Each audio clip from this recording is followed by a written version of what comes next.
Get in on the action with the world's largest sports book right at your fingertips. Circa Sports Iowa is where the pros play. Enjoy the highest limits, lowest takeouts, competitive betting menus, and the best customer service. Now you can download, fund, and bet like a pro from anywhere in Iowa. Circa Sports Iowa. Sports betting the way it should be. Download your new bookie today. Visit circasports.com for details. What does innovation sound like? It sounds like the luxury of being in the moment with your customer, client, or patient. It sounds like having the right information right when you need it.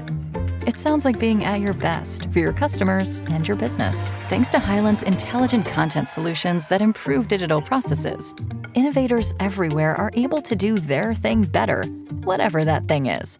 Now, who doesn't like the sound of that? Hyland, for innovators everywhere. Visit hyland.com. Okay, this is a 30-second commercial, and I'm going to throw a lot of numbers at you, but please stay with me. In just 15 minutes, you could save 15% or more on car insurance. This company has been offering great rates and great service for over 75 years, and anytime you need help, you can speak to one of their trained specialists 24/7. That company is Geico. Go to geico.com today. Sorry for all the numbers, and in 5, 4, 3, 2, 1, I'm out of time. Now, Podcast One brings you Spike's Car Radio. A downloadable cars and coffee, hosted by writer, comedian, and automotive enthusiast, Spike Ferriston. Now, here's Spike. Spike's Car Radio. Hi, everybody. How are you? Driving to work? Hanging out in the workshop? What are you doing? You building something cool? You just smoking a cigar and having a little liquor and listening to Spike's Car Radio's latest episode? Well, how you doing? Thanks for listening. I love you all. We've got a great show today. It's just gonna be me and the guests. Just gonna get a little personal. Zuckerman's off on his yearly vacation. He's taking a Rosie O'Donnell cruise, as he's wont to do, and he'll be on a boat with Rosie O'Donnell and a bunch of Rosie O'Donnell fans like himself, and they'll be celebrating for 2 weeks up in Alaska, out in a boat. It's amazing. And you wouldn't expect that as Zuckerman. You would really, wouldn't you? Well, you're surprised by that, aren't you? It doesn't seem like him. This is a real story? This is a true story, yeah. I also like that Zuckerman takes his yearly vacation after he already took his other yearly vacation. Now everybody knows I'm lying.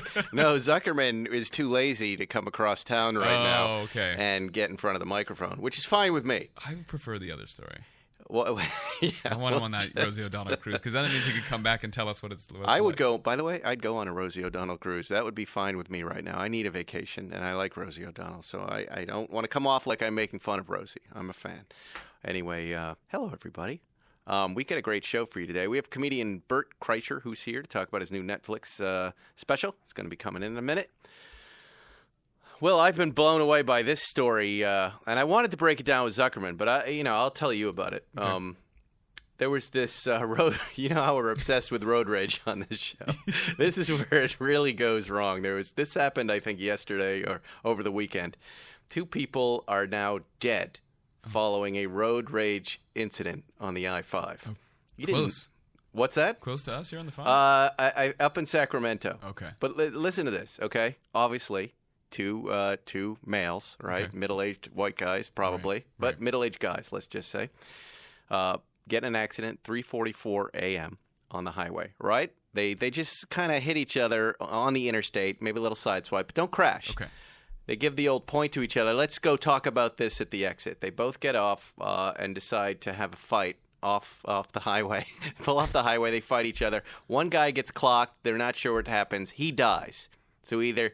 See, this is the danger, and I tell my little kids this. You don't know how strong you are, but generally, if you go to liveleak.com and look at all the people getting punched in the head who then fall to the sidewalk and hit their head and die, that you're going to jail for the rest of your life. So this guy, he gets popped, he falls, he's dead. Okay, one down at 4 a.m. The other guy now has to walk back to his car.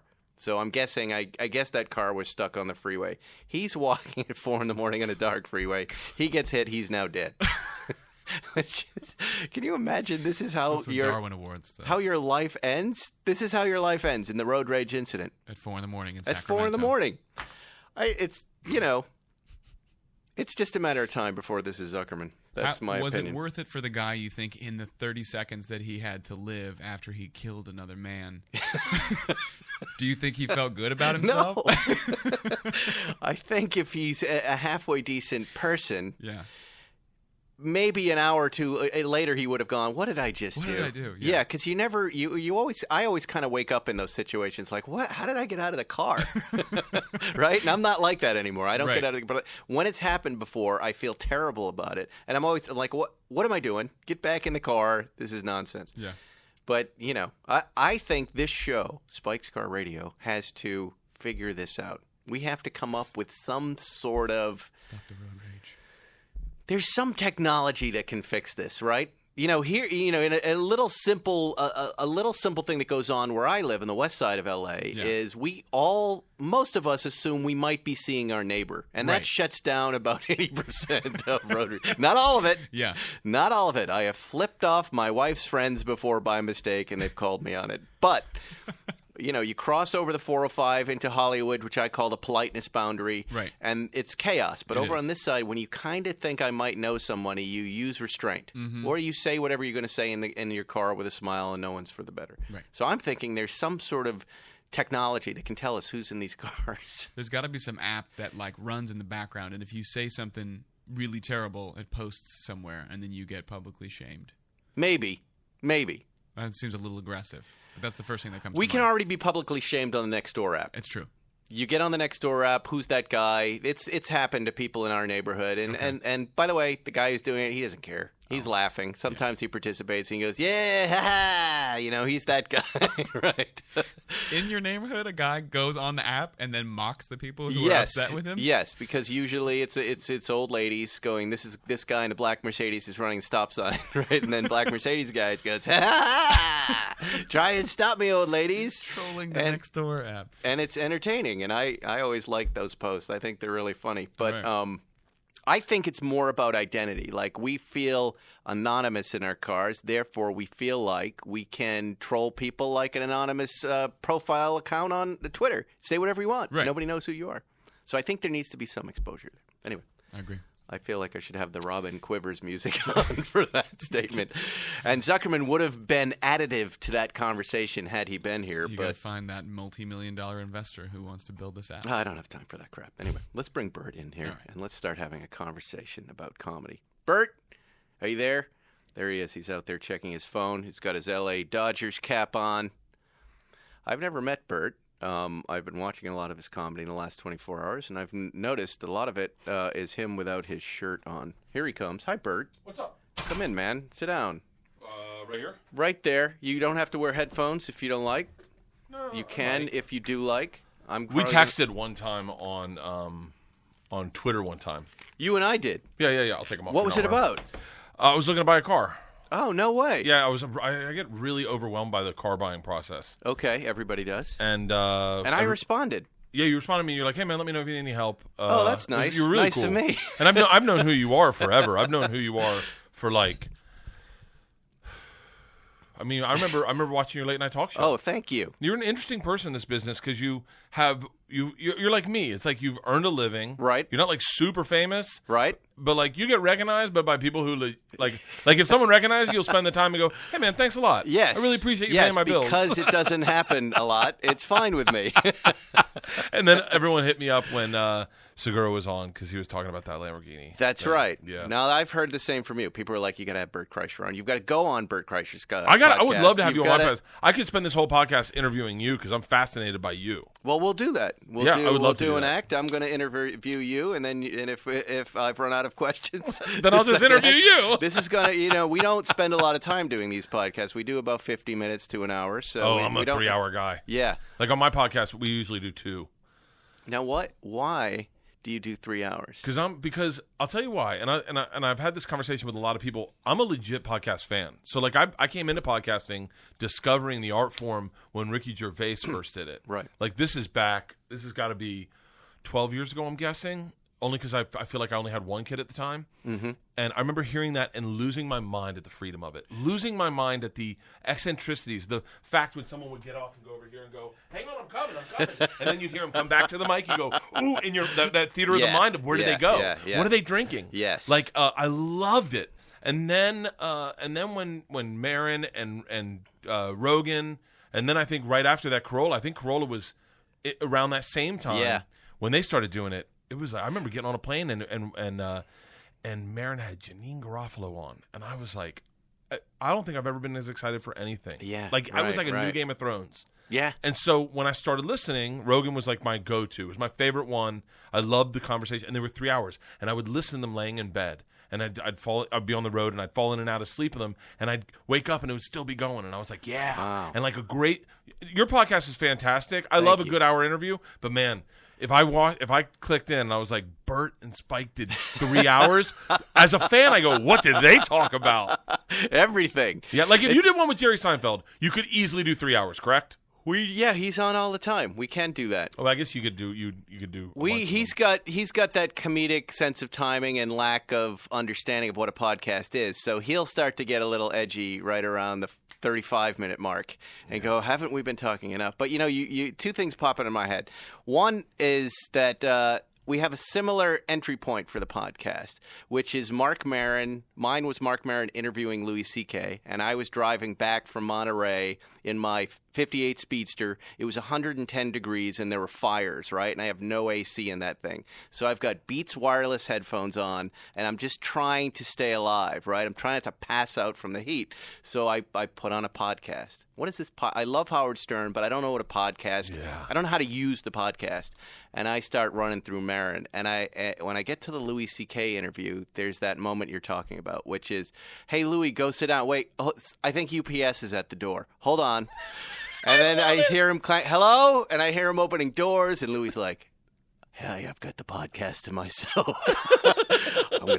There's a guitar over here. I'm going to pick up this guitar. And I'm done. It's reminding me of early Letterman when Dave drills the hole in the desk, right? See, that's what I think a real, like I say real comedy fan, but I think a real comedy fan, I like when I watch a comic and they go off book and they go somewhere new. That's why I think why every comic loves Chappelle is he's always in that place where he's like, does anyone have a cigarette? And you're like, whoa, where are we going now?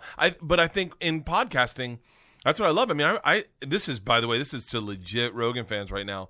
Anyone who remembers his landline, he used to do it out of his house, and his landline would ring every podcast, and he'd be like, God damn it, and he never changed the number, never fixed it. And I remember doing his podcast in his house, and his landline rang, and I went, oh, I'm here for it. Like, look at now, my wife is calling. Oh, answer it. That's all. Answer it. I already hung up once on her.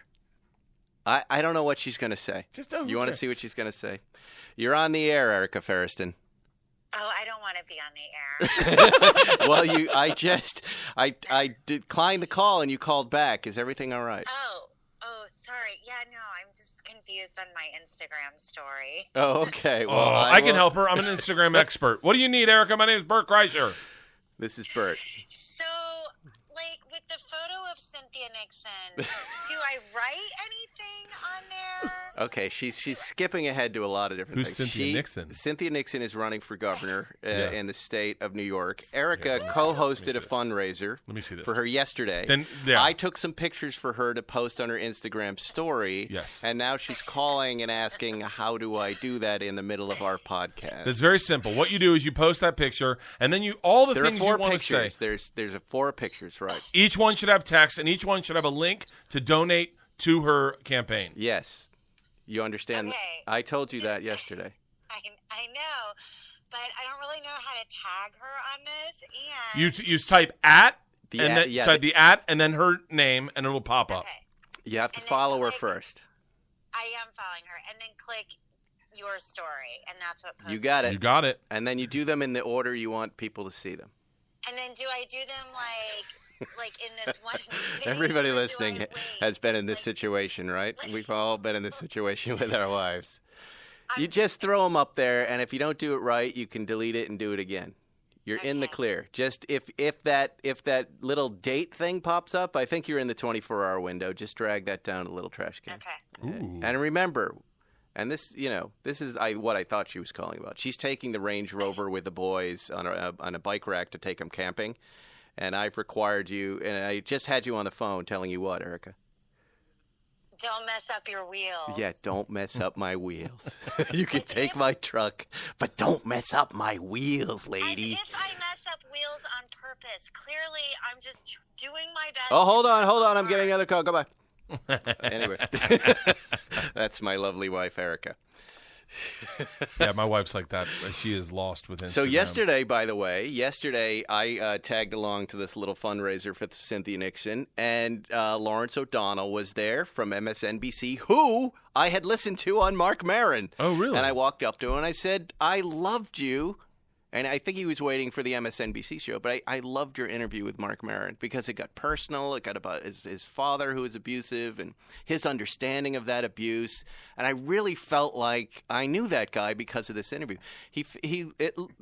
I wasn't sure he appreciated that comment. I think he was kind of a little people that are aged out of podcasting. They don't appreciate the art form, or they like I've had them come on my show where it's a celebrity and they come on and they're like in a suit. Mm-hmm. And they come to my man cave where I cut the AC and they're like what, and they don't know how long they're going to be there. Right. Those are tough. My publicist just sent me a list of people, and I can automatically go, oh no, they won't get it. They won't get it. Right. Now here's the next step. Right. So now I think we have podcasts in our pockets. We like what we do. Right. We got our thing. We got our listeners. I think you can branch out and get new listeners by going on other people's podcasts. But we got it. Now my obsession is making your own content. Like you had your car show, making your own content, putting it online, and letting it live forever and having people find you there. Right. I mean, your car show is fantastic. Oh, thank you. But I think that's what I'm doing now. Like I did for Instagram. I just ran a triathlon this weekend. I saw that. And I was like, I want to see if I can do it. I'll get the bike. I don't know. I think it's a midlife crisis. How old are you? 45. You're 45. You got 2 kids. 2 kids. You're doing stand-up comedy all the time. I'm on the road all the time. You've got this new special, which, by the way, we should plug. It's Bert Kreischer. Bert Kreischer. Let's see, I said that like a Massachusetts guy. Bert Kreischer. Bert Kreischer. Secret Time. On August 24th, they're posting this on Netflix. That's my brother Wally's birthday. Really? Happy birthday, Wally. It's the day after my mom's birthday and 4 days after my wife's. And you're from Florida originally. Tampa, Florida. That woman who was just on the phone is from Florida as well. She's a Floridian, my wife. Boca? West Palm Beach, the dark side of Palm Beach. I know. Even though now... Let me tell you something. I'm a bigot. I can figure out who you married. Actually, West Palm is now that there's Trump stuff is going on in Palm Beach. Now West Palm's looking pretty good. Yeah, looking pretty good these days. The Epstein thing was going on. Now West Palm's looking great. There's a little bit of a heroin problem there. A little bit of an oxy issue down there. Oh. So you decide. I'm trying to get at this triathlon thing because I've seen a lot of dads just suddenly decide to do this. Have you always been an athlete? Have you always considered yourself? Are you training during the week? Like where does this pop into your head? So it starts back with the Lambo story with Tom. Okay. So Tom and I, you're going to have to tell that story. You can't just say the Lambo story with Tom to this audience. So refresh our memories. memories. I am Tom Segura's best friend. Yes. I'm his another best talented comedian who did a podcast a few months ago. And fantastic guy. We did a weight loss. He started fat shaming me online for no reason at all. For no reason at all. He was 276 at the time. He weighed 276 pounds. He's 5'10", and he started fat shaming me because I started doing a vlog. He didn't like the idea of a vlog. Look, I'm always about trying to find something new and fun. I'm doing a vlog. I'm tracking my weight loss, and he starts fat shaming me, saying I look like Gerard Depardieu. It goes viral. It goes viral to a state neither of us ever thought it would, and it catches some real wind. Ari Shaffir jumps in. We make a bet who can lose the most weight and get out of obesity on the BMI scale. And Rogan gets involved, and we do a weight loss challenge. And we weigh in on Rogan. Tom wins. He shaves my beard off live on Rogan, and it's great. It was fun as crap. We both lost 40 pounds. Like we both lost 40? A ton of weight. But he lost more. But I lost 40 pounds in a month. 40 in a month? Yeah, well, I didn't do it healthy. I did it not super healthy, but I lost it. So all right. And what is your not healthy way of doing that? That sounds like perfect for photo shoots. So just not eating. Yeah. So what you do is Sunday morning, you wake up and take a Xanax and go to sleep. And then when you wake up around 5, start drinking Tito's, and you'll fall right back asleep, and you wake up Monday morning, and you lost weight. So it's a day of fasting through drugs and alcohol. You got it. How do you do that with the kids? Because aren't they jumping on top of you? Look, their dad's me. They get it. So then we did that, and then, and then we had fun. And so like a few months later, we all do a podcast together, me, Ari, and Joe, and Joe asked me, they all asked me how much I drink. I'm a big drinker. They asked me how much I drink, and I make a tactical error and decide to be honest, and I tell them, and it shocks everyone. I think it shocks everyone, including everyone listening. And we'd start Sober October. Can you quit drugs and alcohol for a month? And then Joe throws in 15 hot yogas. So we all do 15 hot yogas. And then Tom, as a lark, knows that we're really close. He decides one day to rent a Lamborghini, knowing full well that when I see that he bought a Porsche, some Porsche, I don't know. I'm not a big car guy. He buys a Porsche, really nice one. And I go to his house, and he's got 4 cars in his driveway and this Porsche. I go, what are you buying a Porsche for? I can curse, right? Mm-hmm. I go, what the fuck you got a Porsche for? You don't need another car. You're fat as shit. You can't even fit in it. And he's like, I wanted it. And just like, and then you start thinking, my buddy's got a Porsche. What kind of treat do I deserve? I need a treat. And then he shows up one day with a Lambo, and him and Rogan are in it. And I'm like, that's $300,000. I know how much money you make a year. That is 1/3 of what, and I'm like, that's fucking ridiculous. And I lose my shit. And then he calls me that night, and I'm Googling bobbers. I wanted a bobber, like a Harley bobber. And he's like, what are you doing? I said, I'm Googling fucking motorcycles. Now I want a treat. And he starts laughing, and then they tell me it was a joke, right? They're renting these cars. Yeah. And so, anyway, in that next podcast where they reveal it was a joke, and we're all talking about Sober October and how much fun that was. And all of us did it. Me, Tom, Joe, and Ari. What are the drugs you're each quitting? For all of us was marijuana. And for me it was marijuana and alcohol. That was it. And alcohol. I mean, so nobody else drinks? No, not the way I do. But could they drink? No one could drink. No one could drink. Do any drugs. Right. Like no drugs. Xanax, no nothing. Nothing. Right. Okay. And cold turkey. And then in that podcast, I say, and I was an athlete growing up. I was recruited to go play baseball at like 4 different colleges. I went to Florida State, went to walk on, quit the very first day because I was like, this isn't who I am. Were you a catcher? Yeah, I was. Why did you say that? It's just a guess. That's a bigot. You're a bigot. No, bigot's a good word now. Bigot. It's okay I'm when we do it to each other. You're going. You're a catcher. No, I was a catcher, and the coach said go down and catch 90 pitches. Yeah. From each pitcher, and I was like, I'm going to be a fucking bullpen catcher for 7 years. No, pass on that. No, I'm going to party. Go to Florida State. #1 party animal in the country. Rolling Stone magazine discovers me, calls me the #1 party animal in the country. Oliver Stone options the rights to my life. I moved to New York. Will Smith discovers me. That's my life, right? But I am an athlete. So in this podcast, I said I could run a marathon, no training, and they're like, "No, you couldn't." I said, "I definitely could," and they're like, "There's no way." And they all start making a bet. And Tom says, "I can roller skate a marathon faster than you could run it." And now I'm a smart man, and I go, "That's impossible. You cannot roller skate a marathon faster than I can run it." And we start the bet starts going, and we're like, "We're going to do this. We're going to do this." Anyway, Tom says, "I'm not doing it," but I've put it out there that I can run a marathon with no training. So I signed up for the LA Marathon. No training, show up, drink the night before, go out, run the LA Marathon in 5 hours and 33 minutes. And Come on. Done. And you made it. Made it. Ran the whole – I walked a little bit towards the end. I saw this lady shit herself, and I was like, maybe I should walk. And so I did the marathon. So wait, no, hold on. All of these little details that you're saying. You saw a lady shit herself. Oh, mile 22 on Sepulveda. She shit herself. Right there, huh? I saw her shit herself. She was a woman that you would respect. What does that look like? It looked like a Band-Aid. Like it was going down one leg and up their butt cheek. And I saw it, and I went. And now there's. And what condition are you in at that point? I am. Are you hallucinating? No, I'm at 22 miles, and I've hit the wall. And at that exact moment, I said, "There's a guy who I'd heard named David Goggins who said, embrace the hurt, embrace the suck. Right. You just don't give up." And that was my mindset. Just don't give up. And then I realized at 22 miles, my calves seized up and my quads seized up. And I went, oh, your body can also quit on you. Yeah. Like your kidneys could give out. Like, this is stupid as shit. And at 20 miles, I went, I'm a fucking idiot. And then I watched this woman shit herself, and I went, and I looked, and people are falling like it's Fear of the Walking Dead, just on the side, like, and I'm like, oh my God, I'm fucked.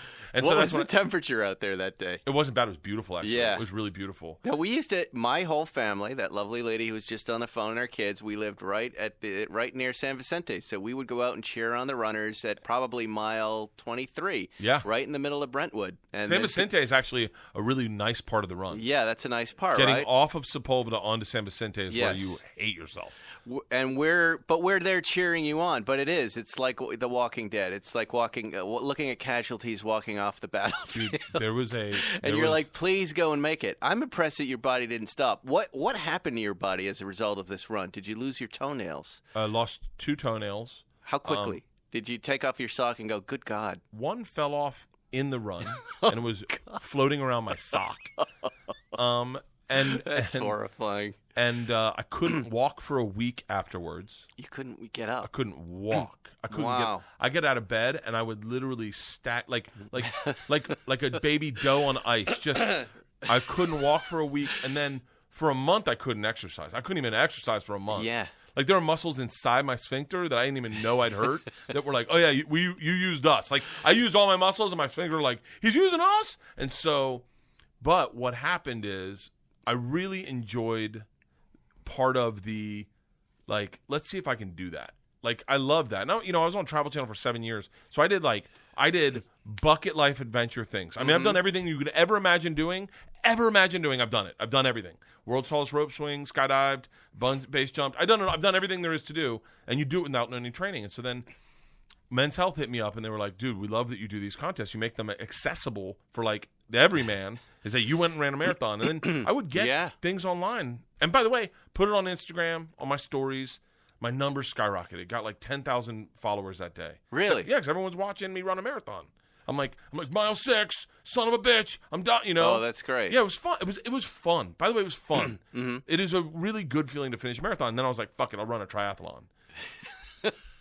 And man, that was a mistake. That was like that was scary. That was like. So how many miles is a tri? I don't know anything about I avoid them like I avoid climbing Mount Everest. I don't like these self-punishing hobbies that people seem to have.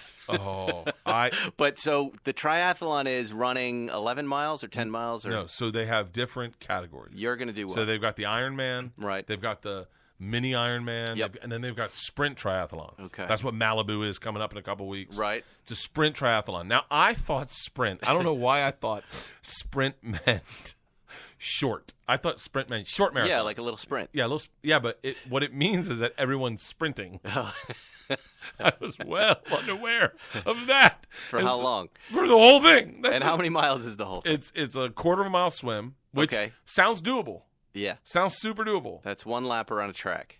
Yeah. In the water. Yeah. That's one a lap long around way. the track, which, right? Yeah. In the ocean? Lake. This is in Lake Castaic. Okay. 10-mile bike ride, which, once again, very doable. Yeah. Not and so a bad. 3-mile run. Yeah. That seems very doable. The Right. whole thing seems very doable. All I do is I watch a lot of internet videos, and I focus on the swim. I Right. focus on the swim because that's the dangerous part. Right. You're And going is out that first? Or That's is that... first. They do it in order of danger. Swim, bike, run. Okay. So I go out to the swim. And by the way, once again, I'll put it on. I talked about it before. I'll put it on my Instagram, and it was great. Like tons of people watched it on Instagram. But like You're an inspiration. but like, there's a part of me that is not thinking because I'm filming it. I'm not, and Men's Health is following me. So Men's Health is out following me. I'm in production mode. I'm not in athlete mode. Right. But there's a part of me that is like this meathead bro who, when competition shows up and I see a guy bigger than me start lapping me, I start pushing harder. Right. So we get out to the water, and they're like, 3, 2, 1. And it is, have you ever seen those Black Friday sales at Walmart when you see all the poor people running in? Like, get out of here, motherfucker! That is what the start is like. And like an idiot, I get caught up in it like I want a new set of Beats by Dre. And I'm like, and I start swimming, and I get out 100 yards, and I realize I'm top 5. By the way, when I went to the Come on, you're out in front. I'm out. I got 5 people in front of me, and I'm hitting one of the guy's toes Come with my on. hands. And I'm like, dude, I'm fucking killing this. And I'm looking on my sides, like, because What kind of swim are you doing?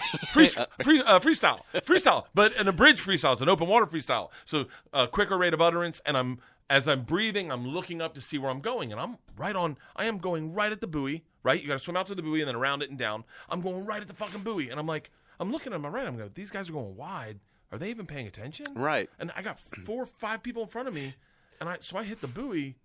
Leaders in the leaders pack, and I do a move I'd seen online where you swim and then flip over.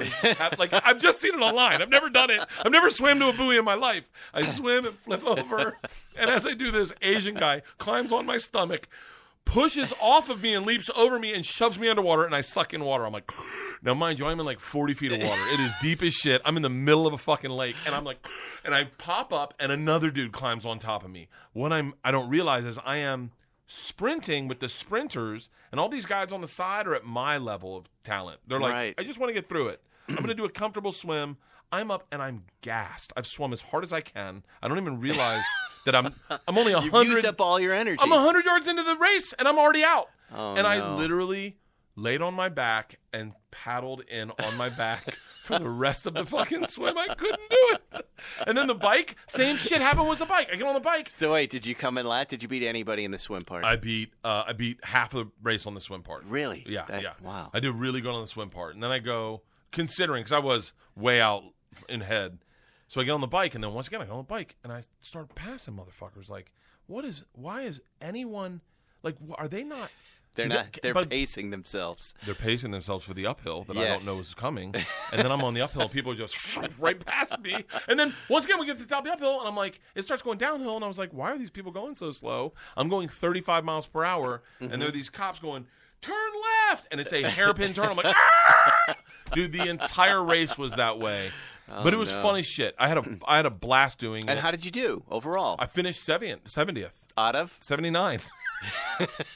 That's not good.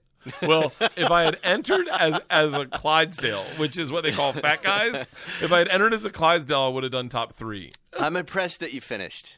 Yeah. I would have walked away. I would have walked away at the buoy moment or swam away. Don't you have any part of you that wants to challenge yourself?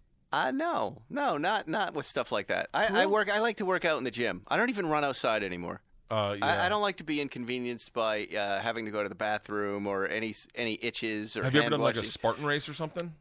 No, I've done little runs with the kids in the neighborhood. Yeah. Those little fun runs, but I have no interest in it. How old are you? 54. I'm going to be 54. Are very you soon. serious? Yeah. I'm an old man. God, you look so fucking young. I'll do it. You challenging me to You try wanna- to have you wanna do fun? something? Are you ready? Let's do a half Let's do marathon it. together. Yeah, let's totally do it. My sister does those. She lives in London, and she does those races all the time. So she's done the LA Marathon, New York Marathon, all that stuff. It's really fun. But I've watched. I can't get by the toenails falling off. I can't get by that kind of bruising and blistering. Yeah. I don't understand that kind of body abuse. It makes no sense to me. Well- Like, why do this to your body? What are you getting out of this? It's not going to make you more fit. The training will. No. But the if race, you train for it, it will. If you just do it the way I've been doing it, it will not. yeah. Um, But, I was just reading about Mount Everest and people climbing Mount Everest and how they're now worried about – this wasn't even what the article was about, but they're like, okay, yeah, there are 110, 120 bodies up there just that you march over, okay, up in the snow. But they have a human waste problem up there too. And you're just like, what's going on? What is this? I can understand. I think it has to do with obsessive compulsiveness a little bit. I can understand. I can wrap my head around. Like, I want to climb Mount Kilimanjaro. I think You that do? would be, yeah, Why? but it's super doable. Do you know? I'm going to think you're so stupid if you die up there. I'm going to go. You What are you can't. doing up there? It's a no-brainer. It's a no. Like, it's, this is a no-brainer. it's climb? a no-brainer. And why do you want to do it? because it sounds. What is there a badass. gondola that takes you to the top? There is a weird thing. I think I did so much shit on Travel Channel that was like way out of my comfort zone. Like, my first open water dive was in Fiji at 90 feet. Wow. Like, my first skydive was with Rachel Ray. Like, my first. Like, everything I did was just super like dangerous. I fought a bear, I rode motorcycles, like, you name it, I did it all. And I think there's a part of you that you get to an age where you go, like, what's next? You know, like Well, hold that thought. I want to continue, but we're going to take a break here on Spike's Car Radio. We'll be back with Bert Kreischer. You know what? Everybody has a favorite pair of jeans. The pair that fits perfectly and always looks great. The pair you wear out at night, at home, on the couch, at work, wherever. The pair I'm wearing right now to podcast.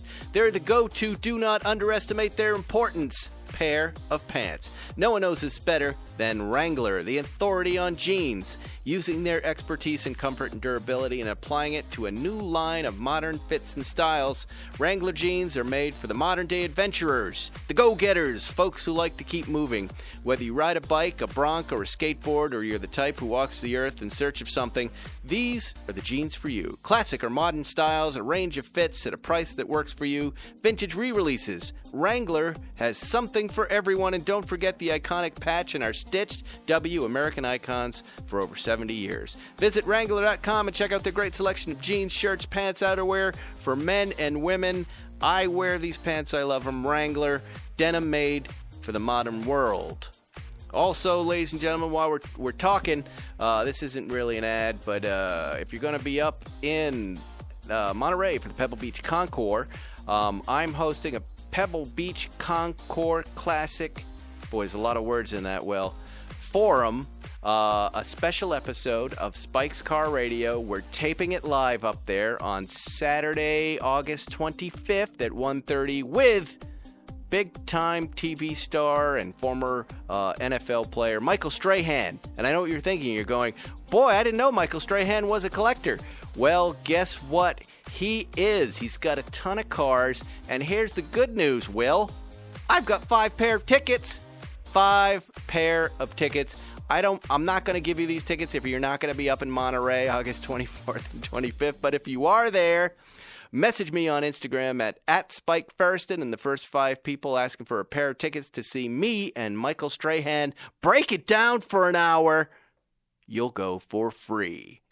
When it comes to technology, the difference between consumer-grade and business-class PCs is just as marked up as for commercial flights, and for many, the upgrade is worthwhile. Here's the difference a business-class device can make for you. Many modern consumer-grade processors and mobile operating systems prioritize battery life over processing power. Business-class PCs often offer both better performance and longer battery life, allowing users to work faster and longer while on the road. Every HP Elite PC comes with HP Elite Premium support, providing 24/7, 365-day dedicated service from U.S.-based specialists who are dedicated solely to supporting HP Elite products. HP Elite PCs are designed to pass MIL-STD testing for and are tested for 115,000 hours to HP's own testing standards to help ensure durability. New HP EliteBook 700 series notebooks are also made with Corning Gorilla Glass and a magnesium alloy chassis that's 18 times stronger than plastic, just like me. And right now, get an extra 10% off select 8th generation Intel-powered HP PCs with Spike until September 17th when you go to hp.com/Spike. I've been getting a lot of hell about the slashes. It's not /Spike, it's /. Well, there you go, sir. Your note has been addressed. hp.com/Spike, promo code Spike. You're listening to Spike's Car Radio. I just wanted to be healthy. I wanted to have a family. I was getting old. I was like, this is kid stuff. I was acting like an idiot. You know. Anyway, we're here with Bert Kreischer. He has a new Netflix special posting August 24th. This show is going to air before that. And the special's called Secret Time.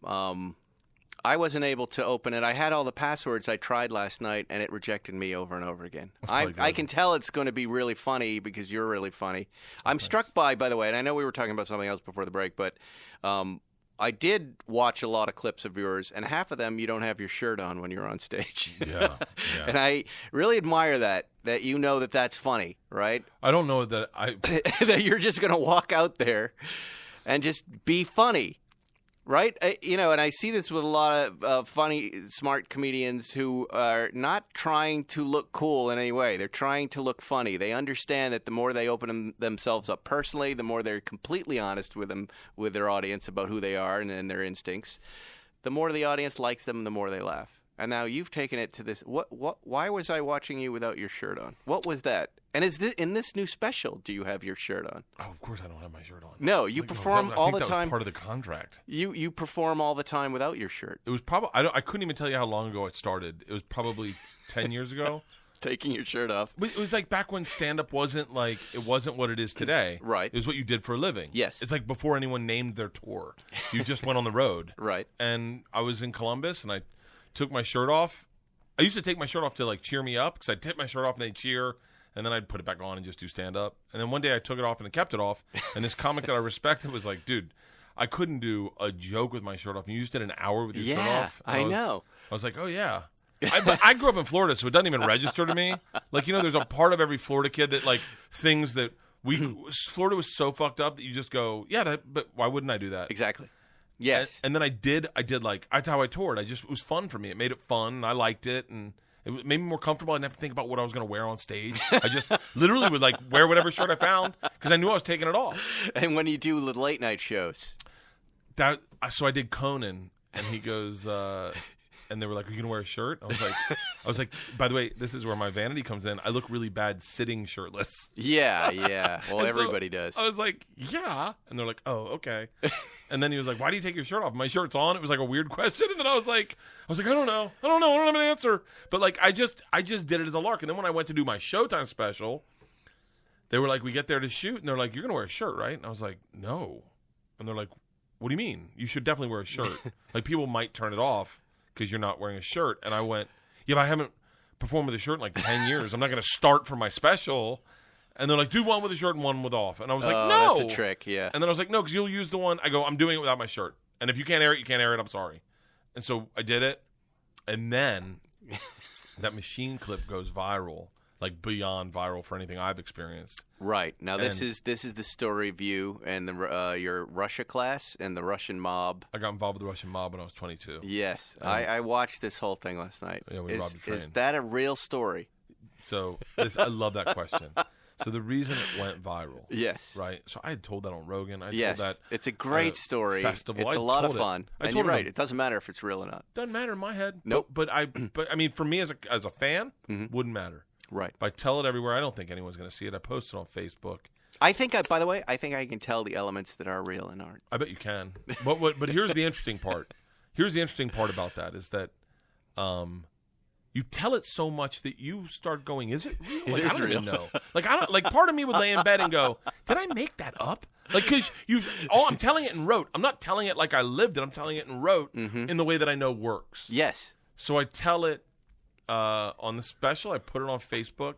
The first day I posted, it gets like 20,000 views, and I go, okay. In my head, I was like, I thought everyone had seen it. It probably would. But then I looked, and I had like 15,000 shares. I go, that seems like a lot. That's a lot. So the next morning, I wake up, and it's got 3 million views, and I was like, whoa.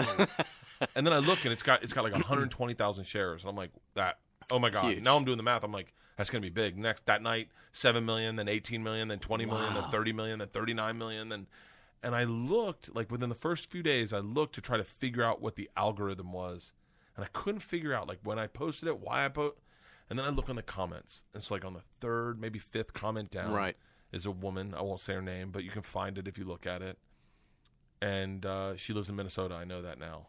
And her comment was, I was in Bert's Russian class. I was on this trip. This story's 100% true. He fucking robbed us. And then she tagged everyone in my class. And every single person in my class wrote, this is 100% true.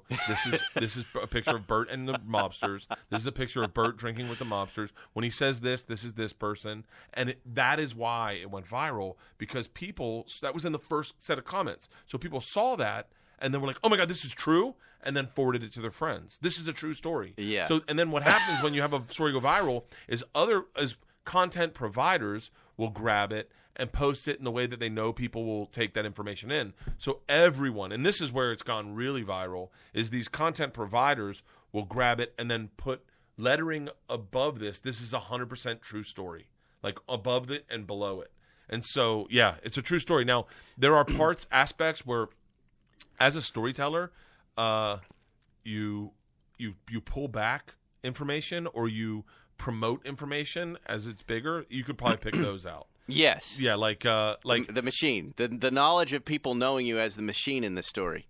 No, that's 100% true. The cop. So now here's we'll break down the story in a heartbeat. I don't mind. So what now? What? So what the is, officer. So at I'll the tell you. end I'll of the tell you. robbery. I'll tell you how I tell it in the story. Wow, I guess and then I'll tell you how I tell it. How it happened in real life. Hold on, time to pay the bills. Think of all the weird things found in cars. I'm not talking about your garden variety petrified French fries or melted crayons. I'm talking about live snakes, bizarre trinkets, the kind of stuff that just makes you wonder about, folks. Another thing you're going to wonder about, but in a good way, are continental belts.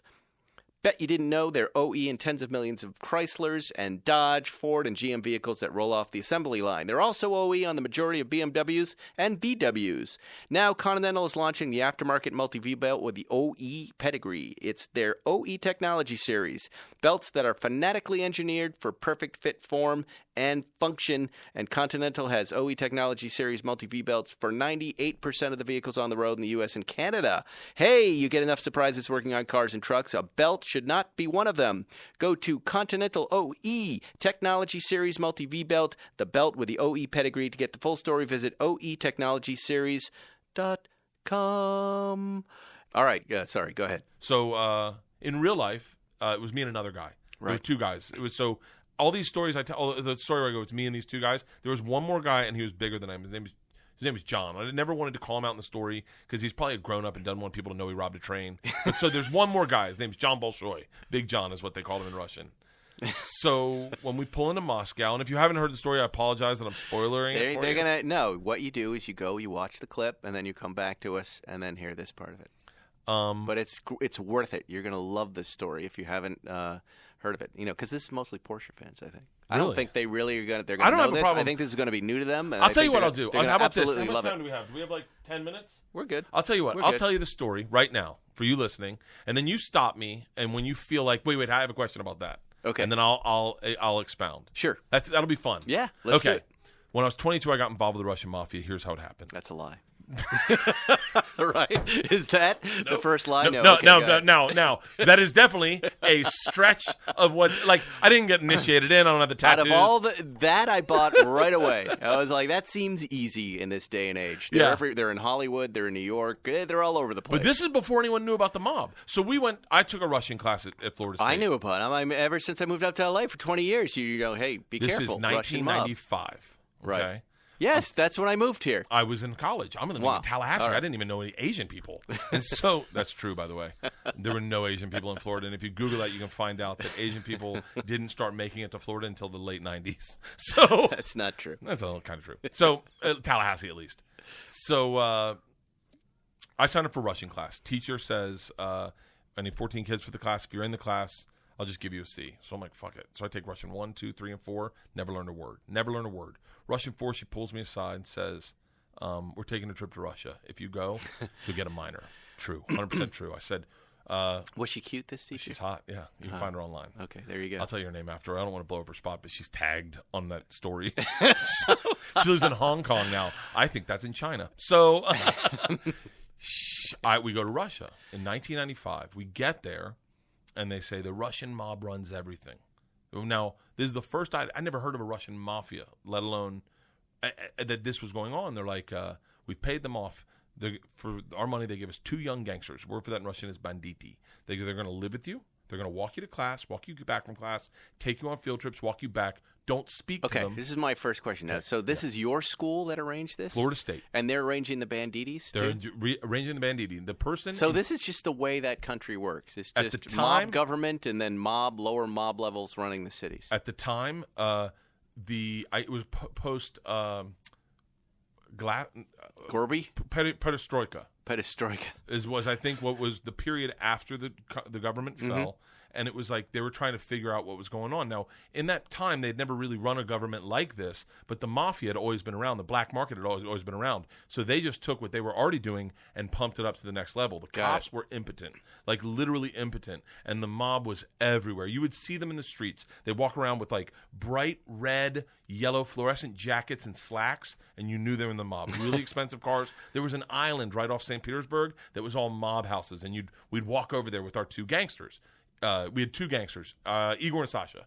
And so they lived next to us. They walk into class, walk us back from class. They're like, don't speak to them. They're in the mafia. Immediately, I'm like, fuck that. They're going to be my best friends. Grab a bottle of vodka, 6-pack of Baltica, learned a sentence. I'm going to say, Здравствуйте, меня зовут Bert, очень приятно, я работаю кошка. Which means, hello, my name's Bert, it's very nice to meet you, I work pussy. So, kind of. It really means I work with cats. So,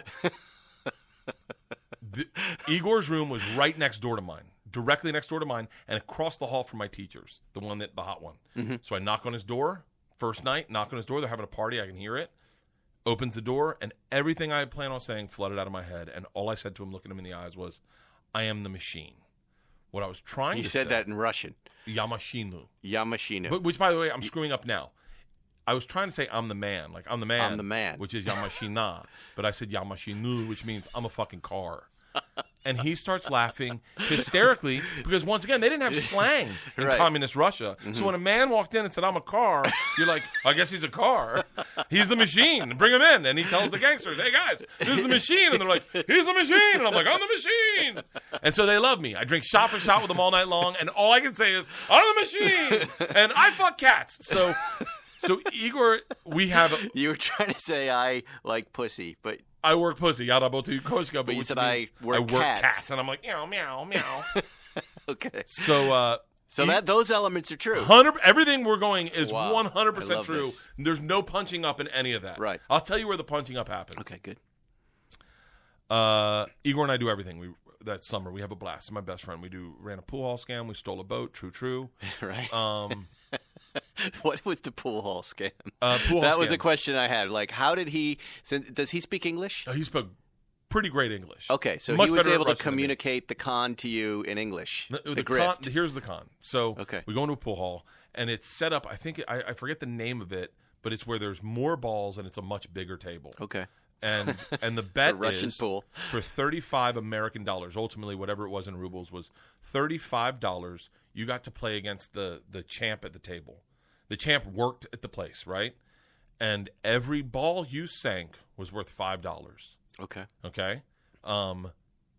We do the first one, and I break, and I start calling my shots, and I sink 2 balls. I'm pretty good at pool. I sink 2 balls, and then I miss. And then he goes in, and he just, you know how you run your pool cue? Yep. And it just, all the balls go scattering, and he just does that, and like 5 go in, and he does it again, and I look at Igor, I go, slop counts? And he's like, what? I go, you don't have to call it? And he goes, no, just get him in. I go, all right. I lost that one. I give him another $35. I go, back in. And this time I run the table and I start doing that color money Tom Cruise shit. Just, hi-ya! And these guys are like, who the fuck is this guy? And Igor's like, he's the machine. So I start beating the house and I'm winning nonstop. Then he gets booted and other people now on the house. And they're playing me and I am raking in cash. And we got a big group around because I'm a loud American. And Igor looks at me very politely at the end of the night and he goes, time to start losing. And I was like, what? And he goes, we are not leaving with that money. And he was like, start losing. And so I start losing, and everyone starts doing my game back to me. Oh, yeah. And I'm like, oh, yeah. And why? That's a reverse grift, by the way. You could not walk out with that money. They'd just kill you. They'd beat you. Oh, because you were taking mobster money. Yeah, I just walked away with a bunch of mobsters' money. Like, oh, good. Hey, fair and square. Not a con. You beat us. Okay, then that's part of the punch-up. We ran a pool hall scam. Yeah, just get through it. Okay, there you go. All right, we've got one. So, but a terrifying idea, though, when you realize you've... So one day we go to Moscow. Whole class takes an overnight train trip to Moscow. Okay. Igor tells me, I can't go. I say, why not? And he goes, different mob runs a train, different mob runs Moscow. And I go, so what's that mean for me? He's like, don't worry. I set up gangsters. I set up the banditi. They'll take care of you. Sure enough, get to the train station, and he introduces me to my 2 new gangsters, Igor and Igor. True. One's big, one's small. And he goes, guys, this is the machine. If you give the machine vodka, you'll have a great time. Now, in the true part, it's me and this guy, John. He doesn't introduce John. He just introduces me. And these guys are excited. They're like, we're partying tonight. The one guy's like, I can't wait to play with the machine. The bigger one. Go to first class, booze, food, pimped out. And 100% true, to the point where I think people would never believe this. Train takes off at the station. Everyone that works on the train comes in to pay their respect. The fucking conductor walks in. I swear to you on my children, this is so true, and the most ridiculous part of the story. Rips off the little tag, the stars and stripes to his shirt, rips them off, places him on my lap, and goes, it would be an honor to do a shot of vodka with the machine. True. I am 22 years old thinking, these machine stories might have got under control. Like, my name has spread around. People are coming in going, this is the machine? I'm like, I'm the machine. So this makes me want to move to Russia. Oh, right? This is quite a story. Quite a drink all story the for a booze, young man. Drink all the booze. Igor says we go to the bar cart to get more vodka. At this time, we're just drinking peach schnapps. That's Right. all that's left in the bar cart. So we go to the bar cart, walk in. He says in Russian, "Machine, go behind the bar and grab bread." Now, in truth, I had no idea what the fuck he was saying. Like, he goes, "Go behind the bar and grab bread." And I heard Gleb, and I went, "Bread? Oh, I know bread." But John Bolshoi spoke perfect Russian. And as we walked, I went, "He said to go get bread." And John goes, "He did." And I went, and he goes, "Machine, grab cheese, sir." And I'm like, "Cheese?" I go, and I said to John, now in the story I said it to Igor, but in real life I said to John, who's on my left, I go, he said, "Cheese." I go, "John, I'm learning the language." And he was like, "Good for you," like as a joke. And I go, "Cheese." I go, "Igor, tell me another one." And he goes, "Grab vodka." I was like, "I already another one. Give me another one." He's like, "Grab the money." Now, at this time, I am bent over behind the bar looking for the cheese and bread. And I pop up and I go, "Money," to John. And I go, "Money." And he goes, and John's look is like he just saw a ghost. And I look up and I realize Igor is going through the pockets of people in the bar. This is the true part of the story that I leave out. And I look, and the bartender is standing, not making eye contact with anyone, almost like, "Just take what you got to take and leave." And I'm like, So there were people in the bar. "Oh, the bar was packed. 2 of my classmates are in the bar." And everybody just gave up when they saw the mafia. They just said, no "Take whatever one you want." Fucked with the mob. Really? No one. They knew that just by the way they were dressed. Who these guys were. Yeah, and when a guy starts going through your pockets, I guess you just assume he wants what's in these pockets. Wow, so that's I unreal. grab the tips, I grab the stuff in the register at the thing, all rubles. I grab them. I grab a bottle of vodka. I grab the bread and the cheese, and I walk out with John. And now, by the way, in the story, I sound cool. In real life, I am fucking terrified. I am terrified. I'm looking at John, going, "We're robbing the bar cart. We're robbing the bar cart." And he's like, I wouldn't say anything. And 2 of my classmates see me and they're like, "You're in so much fucking trouble." And Right. in real life, I'm like, "Oh my God, I'm fucking dead." And I'm thinking, get me the fuck out of here in real life. Right. I go back to the bar cart. We sit down, very different energy than before we left. Yeah. This is the real story. Teacher comes in, opens the door, and loses her fucking mind. She's like, there's an English teacher who did not speak Russian. She's like, "What? Did I just hear? What?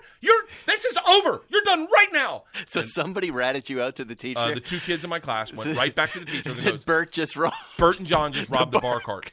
Bert and John just robbed the bar cart."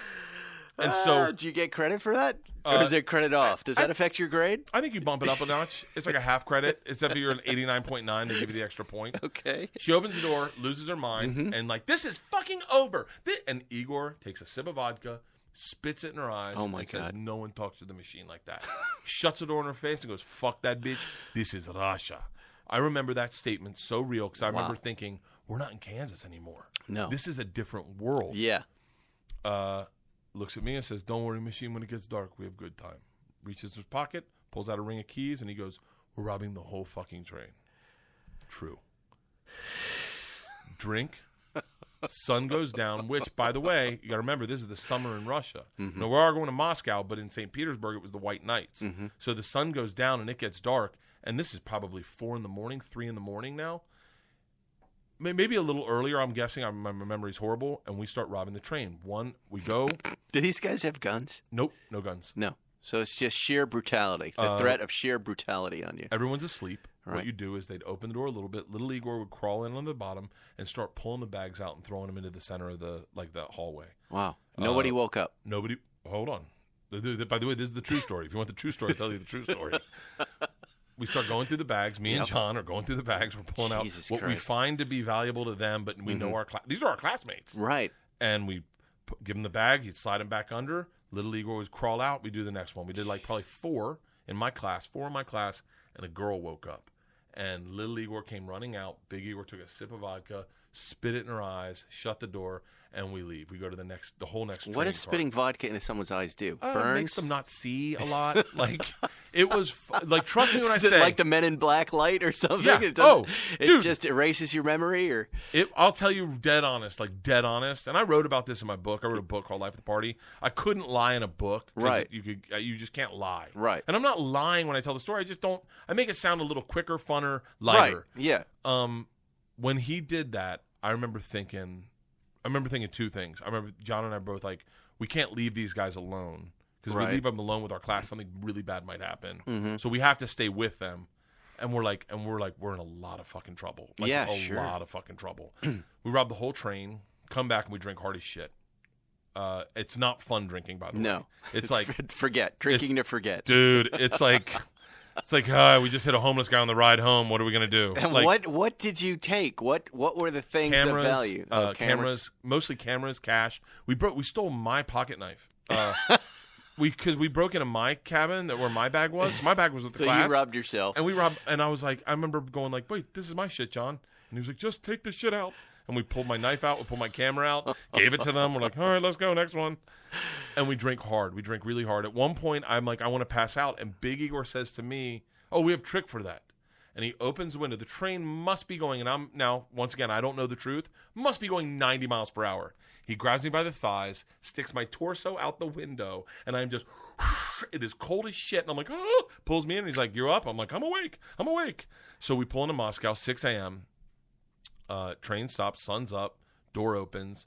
Same teacher looks at me and goes, they've alerted the police. And I look out, and I see 2 cops talking to my whole class. My class is in their pajamas. They're upset. They've been robbed. They're pointing directly at us. And Big Igor is fucking wasted. He's like, don't worry. I'll speak to police for both of us. Goes out to the cop, who's taking a statement, true. Now, here's where it goes off. Because in the joke, I go, grabs him by the arm, spins him around, and starts going, fuck you! Right. Now, I don't know what he was saying. To be dead honest with you, they're talking in Russian, and they're talking loud, and their voices are raised, and a teacher's joining in, pointing her face, like the one that got the vodka, yelling, and it's all getting very hot and heated. And Igor keeps pointing at me, and I'm like, don't point to me. This is all stuff that doesn't work on stage. Yeah, you need it to be finite, right? But this is what's really hot, and they're pointing to me, and John's like, they're pointing at you, and I was like, no, they're pointing at both of us. He's like, it's just you. And now the cop's going, Paidyom, like to me, and he's like, no, he's definitely pointing at you. And so I walk to the cop in front of my whole class. My whole class is sitting, the gangster I robbed that class with is sitting right next to the cop, and I get right up to the cop, and he looks at me dead straight in the eyes, and he goes, so I understand you're the machine. Nice, tonight you party with us. And I was like, what? He was like, tonight you party with us. Do you like strip club? And I was like, fuck yeah, I like strip clubs. He's like, nice. I go, wait, I'm not in trouble? And he gets so close I can smell his morning cigarette, and he goes, no, fuck that bitch. This is Russia. Now, I will say this, if we're being full disclosure, by the time I got about 10 steps from the cop, yes, I realized I wasn't in trouble. I realized that the energy him and Igor were sharing was positive, yes, and that he might have talked me out of it. But if you're telling a story to someone, you can't be like, and then I get 10 steps from the cop, and I realize I'm okay. And so, I'm like, and then I get there, and he's like, I understand you're the machine. What have we learned from this? What have we learned? We've learned don't hire the Russian mob. Yeah. If you're going to take a class trip to Russia, you don't want to hire criminals to watch you. I'll right? tell you what you should have learned from this. And by the way, I was about to compliment you on the beginning of the podcast with it. Yes. Is when you said what you said about listening to that podcast. What did you say? I'm in my coupe. In the Speedster. In the it's 110 Speedster. degrees. 110 fires. I got no AC. And I got a headsets on. I'm listening to Mark Maron and Louis C.K. This is what you should have learned. When you tell a story, you need a great beginning. That beginning you said. Yes. Please paints tell me the picture, right? Paints the picture. Sets it up. When I was 22, I got involved with the Russian mafia. Here's how it happened. You got to paint a picture. Yeah, you did. You've got to set it up. Tell a story. Whatever you don't lie. Don't make stuff up. But if you need to hold back a truth to make the tension better, please do. I want to be entertained when you tell a story. Hold back to raise tension. Yes. And if you learn nothing from this story, fucking make sure your story has an ending. Yes. If you tell me a story and it doesn't have an ending, and you had that line at the end, you got it up. Fuck that beach. This is Russia. You're right. That's the mic drop. You need it. Let me ask you this now, as a father of 2, and you're 44, 45 running triathlons. Have you gone back to those people and said, I'm sorry for what I've done? Or do you not give a shit? No. Is there some part of you that feels guilty that you were caught up in this? Even though you were under the threat of a beating by the Russian mob, did you then go back to some of these people and go, you know what? I want to make up for this. Here's a Pentax camera from 1987. The very first time you tell the story and like I said, you almost don't believe it. So even though it's true, you tell it and you're just like, because I couldn't live with that guilt. I would not be able to live with the guilt after a while. Oh, I've done a lot worse. Really? Yeah, you need to get out there, Spike. Come on. Fuck.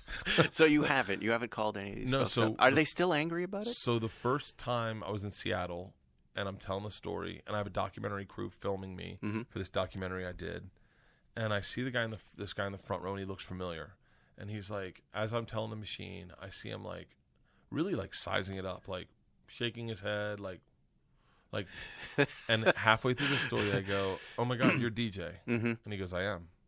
I go, "We're gonna break the fourth wall right here." I was like, "This guy was in my class," and I bring him up, and I was like, I brought him on stage. I go, "DJ, I gotta ask you, how honest of what the story I just told? How honest is that?" And he's like, "It's 100% true."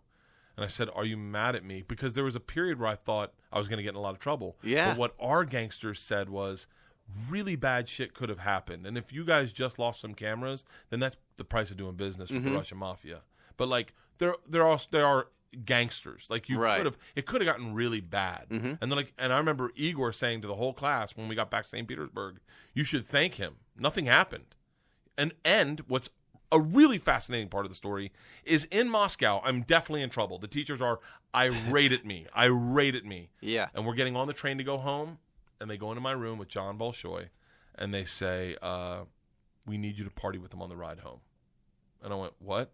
And they're like, "Well, we talked to our people in St. Petersburg, and apparently nothing really bad happened, and you drinking with them kind of keeps them at bay, and it was an uneventful trip for the most part, so we need you to party with them on the ride home." We get to the fucking train to go home, and they're like, "The machine!" And I'm like, "Motherfucker." And so I had to party the whole ride home with them.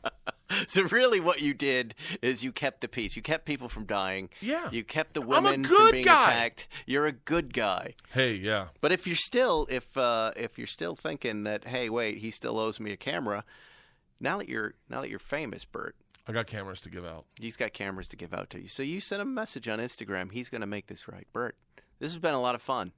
A lot of fun. I got to have you back. You're right. We could go for hours. I could go for hours. I haven't even talked about you or cars. You're going to come back, and we're gonna talk some more. On this podcast, we're about what? We're a little over a year in. I'm starting slowly. Someday I'd like to do 3 hours. Maybe I'd do 2 or 3 times a week, but I just don't have the time right now. Yes, you But do. I want to do it. The new special is Bert Kreischer, Secret Time. It's on Netflix, August 24th. Bert, that was great. Spike, thank you very much. I had a lot of fun with you. It's been a lot of fun. You can catch up with me on Instagram. That's where I like to respond. And I'll see you next week on Spike's Car Radio. Real quick before we go, if you're looking to buy a car, you're probably familiar with terms like MSRP. You might even know what it stands for. But what does it actually mean? The same goes for invoice, list price, and dealer price. It's enough to confuse anybody. All you're really looking for is a price that actually means something. Introducing True Price from True Car.